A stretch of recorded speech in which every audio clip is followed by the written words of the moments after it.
ఖాతంలో ఏర్పడిన వాయుగుండం కళింగపట్నం వద్ద తీరం దాటింది. ఛత్తీస్గఢ్ విదర్భ మీదుగా ప్రయాణించి వాయుగుండం బలహీనపడుతుంది. దక్షిణ ఒడిశా ఉత్తరాంధ్ర మధ్య ద్రోణి కొనసాగుతుండగా దీని ప్రభావంతో మరో 24 గంటల పాటు దక్షిణ కోస్తాతో పాటు రాయలసీమలో కూడా భారీ వర్షాలు కురిసే అవకాశం ఉందంటున్న విశాఖ వాతావరణ శాఖ కేంద్ర అధికారి శ్రీనివాస్తో మా ప్రతినిధి అనురాధ ఫేస్ టు ఫేస్. బంగాళాఖాతంలో ఏర్పడిన వాయుగుండం ప్రస్తుతం తీరం దాటింది. అయినప్పటికీ కూడా రాష్ట్ర వ్యాప్తంగా విస్తారంగా వర్షాలు కురుస్తున్నాయి. ముఖ్యంగా కొన్ని ప్రాంతాల్లో అలర్ట్స్ అనేవి జారీ చేశారు. అవన్నీ కూడా ఆ అలర్ట్స్ హెచ్చరికల నేపథ్యంలో రాష్ట్ర వ్యాప్తంగా వర్షాల తీవ్రత ఎలా ఉండబోతుంది, అలాగే ప్రస్తుతం కొనసాగుతున్న అలర్ట్స్ ఏంటి అనేవి వాతావరణ శాఖ అధికారి ప్రస్తుతం శ్రీనివాస్ గారితో నేనున్నాను. ఒకసారి మాట్లాడదాం. సార్, రాష్ట్ర వ్యాప్తంగా విస్తారమైన వర్షాలు కురుస్తూ ఉన్నాయి. ముఖ్యంగా కొన్ని జిల్లాలకి మీరు రెడ్ అలర్ట్స్, ఆరెంజ్ అలర్ట్స్ ఇవ్వడం జారీ చేశారు. సో ఏంటి సార్ వెదర్ అప్డేట్? నిన్న ఏర్పడినటువంటి ఈ వాయుగుండం అది నిన్న అర్ధరాత్రి ఉత్తరాంధ్ర మరియు దక్షిణ ఒరిస్సా తీర మధ్య ఉన్నటువంటి కళింగపట్నంకి దగ్గరలో, అంటే ఉత్తరాంధ్రలో ఉన్నటువంటి కళింగపట్నంకి దగ్గరలో అర్ధరాత్రి 12:30 మరియు 2:30 గంటల మధ్య సమయంలో ఇది తీరాన్ని వాయుగుండంగా దాటింది.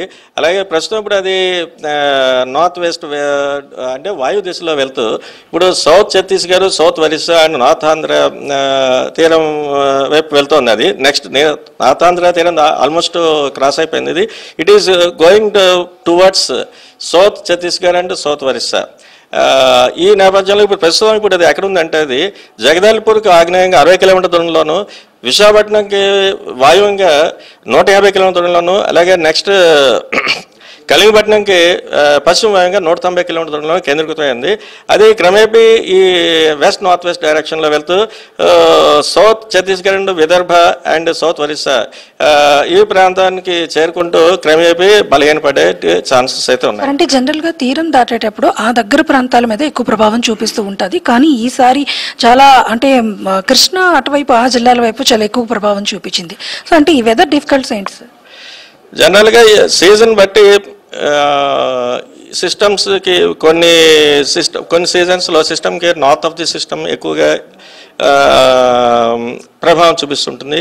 కొన్ని సీజన్స్లో సౌత్ ఆఫ్ ది సిస్టమ్కి ఎక్కువగా ఉంది. పర్టికులర్గా మనకు ఇప్పుడు ఉన్నది సౌత్ వెస్ట్ మాన్సూన్, అంటే south west quadrant of the system ఎక్కువగా కన్వర్జెన్స్ అండ్ ఎక్కువ రెయిన్ఫాల్స్ వీటికి ఎక్కువగా ఉంటాయి రాదర్ దాన్ నార్దర్న్. అక్కడ కూడా వస్తుంటాయి, కానీ కంపారిటివ్లీ ఈ south west quadrant of the system will have more heavy rainfalls.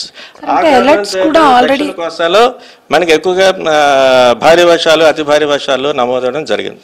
Sir, అంటే అలర్ట్స్ కూడా మీరు ఏ జిల్లాలకి ప్రస్తుతం కొనసాగుతున్నాయి? అంటే ఆరెంజ్ అలర్ట్స్ కానీ రెడ్ అలర్ట్స్ కానీ ఇచ్చిన జిల్లాలు ప్రత్యేకంగా అక్కడ జిల్లా యంత్రాంగం అప్రమత్తం అవ్వాలని చెప్పి ముఖ్యమంత్రి కూడా ఒక సమీక్షను నిర్వహిస్తూ ఉన్నారు. నేపథ్యంలో ఏ జిల్లాల మీద ఇంకా వర్షాల తీవ్రత ఉంది? ప్రస్తుతం ఈ రోజు కూడా కొన్ని జిల్లాలకి అయితే రెడ్ అలర్ట్ ఇవ్వడం జరిగింది. అది ముఖ్యంగా పల్నాడు, ఎన్టీఆర్, గుంటూరు, ప్రకాశం ఈ జిల్లాలో కూడా ఈ రోజు కూడా నెక్స్ట్ 24 అవర్స్ కూడా భారీ నుంచి అతి భారీ వర్షాలు వచ్చే ఛాన్స్ ఉన్నాయని మనం చెప్తున్నాం. మరికొన్ని జిల్లాల్లో అయినటువంటి ఏలూరు, కృష్ణా, బాపట్ల వీటికి కూడా ఆరెంజ్ అలర్ట్ అయితే ఇవ్వడం జరిగింది ఈరోజు కూడా. నెక్స్ట్ ఇప్పుడు తీరం వెంబడి కూడా బలమైన యుగాలు ఇంకా కంటిన్యూ అవుతున్నాయి. అందుచేత మత్స్యకారులు అందరినీ కూడా వేటకు వెళ్ళొద్దని చెప్తున్నాం.